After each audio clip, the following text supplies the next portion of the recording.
कितनी एकादशी है? जम के बोलो। 26। जो भगवान विष्णु के पास जाकर निवेदन करी थी वो निर्जला थी, निर्जला।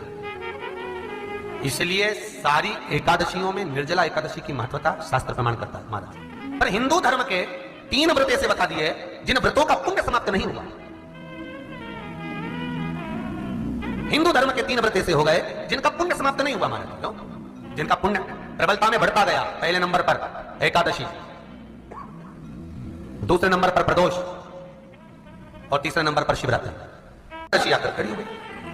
अब निर्जला के दिन शिव महापुराण की कथा कहती है, स्कंद पुराण कहती है कि आप वर्ष भर की एकादशी का क्रम भले ना करें, पर निर्जला एकादशी के दिन जो तुलसी हम ठाकुर जी को समर्पित करते हैं, वो तुलसी, ध्यान देना, वो तुलसी अगर मान लो आपके पास में रखी है, निर्जला एकादशी के दिन भगवान ठाकुर जी को, शालिग्राम जी को, लड्डू गोपाल जी को, आपके घर में, आपके मंदिर में जो आपने भगवान को तुलसी समर्पित करी है, वो तुलसी मान लो तुम्हारे पास रखी है, और कोई व्यक्ति को बहुत ज्यादा कष्ट है शरीर में, बहुत कष्ट है, थोड़ी सी वो तुलसी चढ़ी हुई ठाकुर के चरणारविंद की, आप उस जीव को दो तो सही, आधा घंटा इंतजार करो, स्वास्थ्य में अंतर आना प्रारंभ हो जाता है उस निर्जला का। क्योंकि निर्जला ऐसी एकादशी है जिसने जगत में जाकर, देवताओं के पास जाकर निवेदन करा है जगत कल्याण के। जितनी माताएं एकादशी का व्रत करती, बहुत ध्यान से सुनना आज की कथा को, शायद जिंदगी में मिली ना मिली, पर यह कथा का रिश्ता तो बहुत ध्यान से सुनना।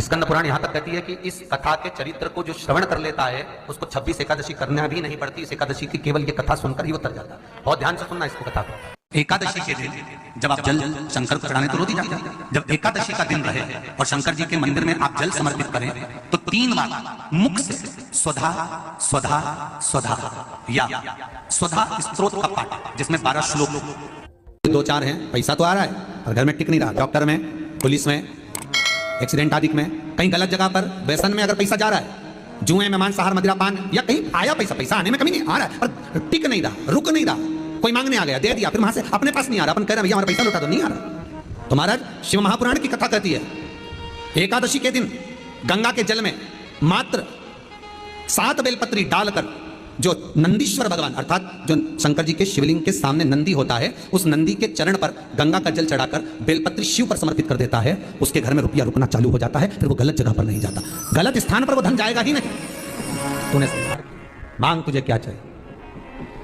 एकादशी ने भगवान विष्णु से कहा, नाथ प्रभु वर दे दो, मृत्यु लोक में जो मनुष्य मेरा व्रत करेगा, चाहे जलचर, थलचर, वायुचर या सांसारिक मनुष्य, मेरा अगर एकादशी का व्रत करेगा प्रभु, उसके यहां धन धान्य वैभव सुख संपदा बढ़ेगी और उस जीवात्मा को नरक नहीं भोगना पड़ेगा, सीधे वैकुंठ का उसको वास मिलेगा।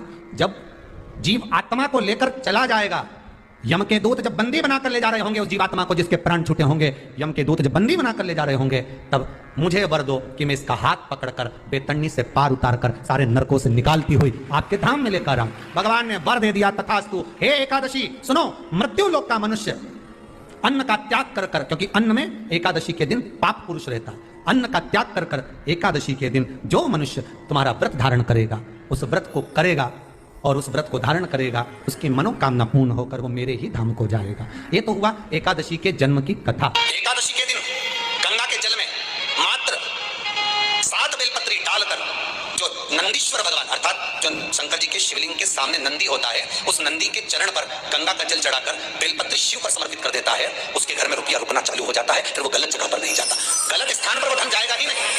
बेटा अगर व्यसन में पड़ा हुआ है, मदिरा पान में पड़ा हुआ है, मांसाहार में, जुए आदि में जा रहा है, तुम्हें लग रहा है कि मेरा बेटा गलत मार्ग पर जा रहा है, ये मित्र दोस्ती गलत हो रही है, वो सही जगह पर आ जाए, करना है एकादशी। कई लोग इसको धन के लिए भी करते हैं, संपदा के लिए अर्थात जिसका व्यापार नहीं चलता, जिसके घर में पैसा नहीं आता, या नौकरी नहीं लग रही, या सर्विस नहीं लग रही, आप अप्लाई कर रहे हो, जगह जगह जाकर इंटरव्यू भी दे रहे हो और पैसा नहीं आता, तो उसके लिए प्रयास किया जाता है। पर उसके लिए यहाँ पर जो धन के लिए करते हैं, उसके लिए विष्णुपति के लिए करते हैं। मतलब जैसे गंगा के जल में तुलसी के 11 पत्ते डाले जाते हैं और उसको किसी भी नारायण के मंदिर में, राम कृष्ण शिव शंकर नहीं, राम कृष्ण भगवान विष्णु दत्त आदि जितने नारायण के मंदिर है, उस मंदिर में किसी भी पात्र में, एक छोटे से पात्र में उसको भरकर रखी जाते हैं महाराज, उससे भी जॉब सर्विस नौकरी में सफलता प्राप्त हो जाती है। परंतु वो भी एकादशी को ही होता है। कुछ देर तक पात्र को रखा जाता है, फिर वही पात्र का जल किसी भी वृक्ष के नीचे डाल दिया जाता है, उससे भी नौकरी के लिए फायदा मिलता है। गंगा का जल कोई साधारण नहीं। दशमी, एकादशी और द्वादशी, इन 3 तिथियों पर एक रोटी में थोड़ा सा मीठा रखकर सोमक पितृ का नाम लेकर यदि गाय को खिला दिया जाता है, तो अगर कोई पूर्वज प्रेत योनि में भी पड़ा हुआ होता है, अटक रहा होता है, है, जिसको पिंड नहीं मिला, जो अचानक मर गया होता है, अधोगति में चले गया होता है, उस जीव की मुक्ति दशमी, एकादशी और द्वादशी 3 दिन सोमक पितृ का नाम लेकर रोटी में, पूरी में मीठा रख कर गाय को खिलाया जाता है। ये 3 दिन तक तो वो पितृ कभी भटकते नहीं है, उनको मुक्ति प्राप्त हो जाती है, मोक्ष में। नहीं, एकादशी है कौन? क्यों इसकी इतनी प्रधानता है? क्यों इसकी पुण्यता है? ऐसा क्या है एकादशी में जो इसकी पुण्यता मानी जाए? कौन है ये जो भगवान नारायण तक एकादशी का व्रत करते हैं? सुभद्रा जी को भगवान जगन्नाथ ने, जगदीश ने एकादशी का व्रत कराया था।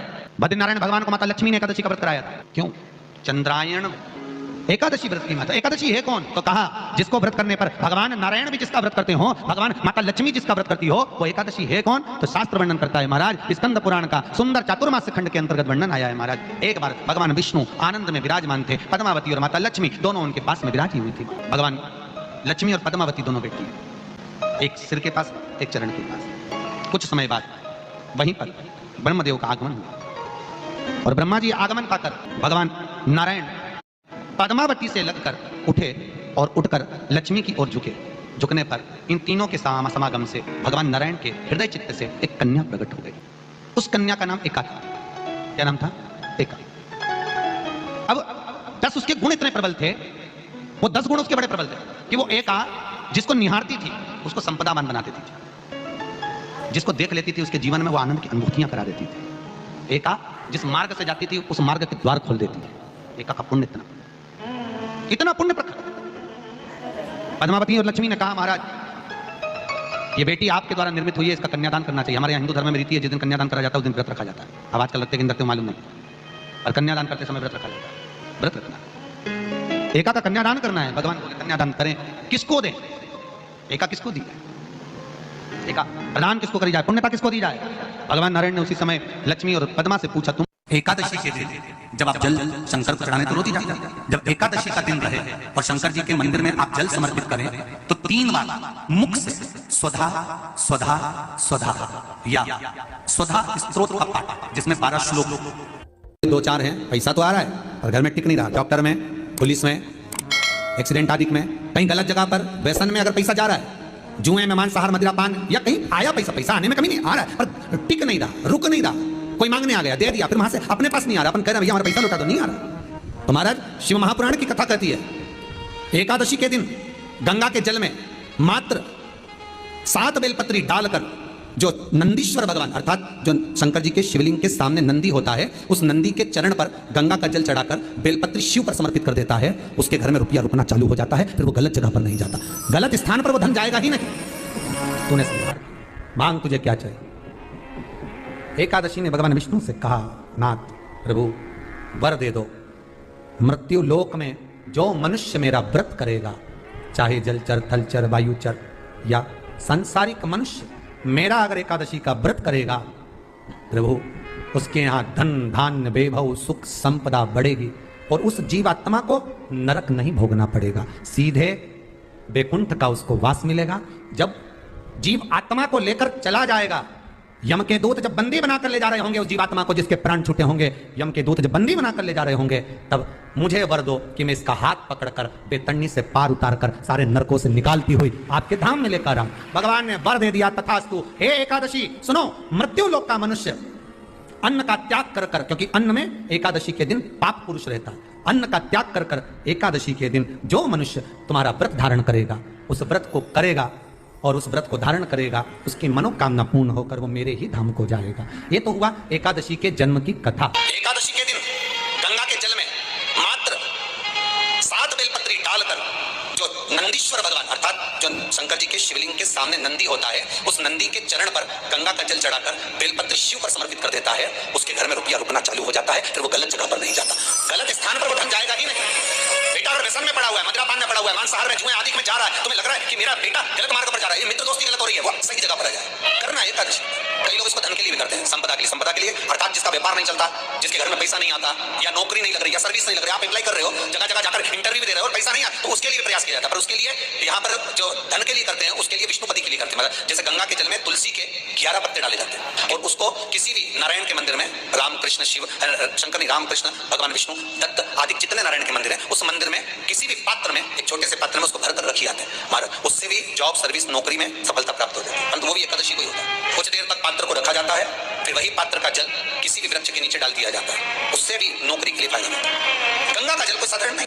दशमी, एकादशी और द्वादशी, इन 3 तिथियों पर एक रोटी में थोड़ा सा मीठा रखकर सोमक पितृ का नाम लेकर यदि गाय को खिला दिया जाता है, तो अगर कोई पूर्वज प्रेत योनि में भी पड़ा हुआ होता है, भटक रहा होता है, जिसको पिंड नहीं मिला, जो अचानक मर गया होता है, अधोगति में चले गया होता है, उस जीव की मुक्ति दशमी, एकादशी और द्वादशी, 3 दिन सोमक पितृ का नाम लेकर रोटी में, पूरी में मीठा रखकर अगर गाय को खिला दिया जाता है, ये 3 दिन तक, तो वो पितृ कभी भटकते नहीं है, उन्हें मुक्ति प्राप्त हो जाती है, मोक्ष में।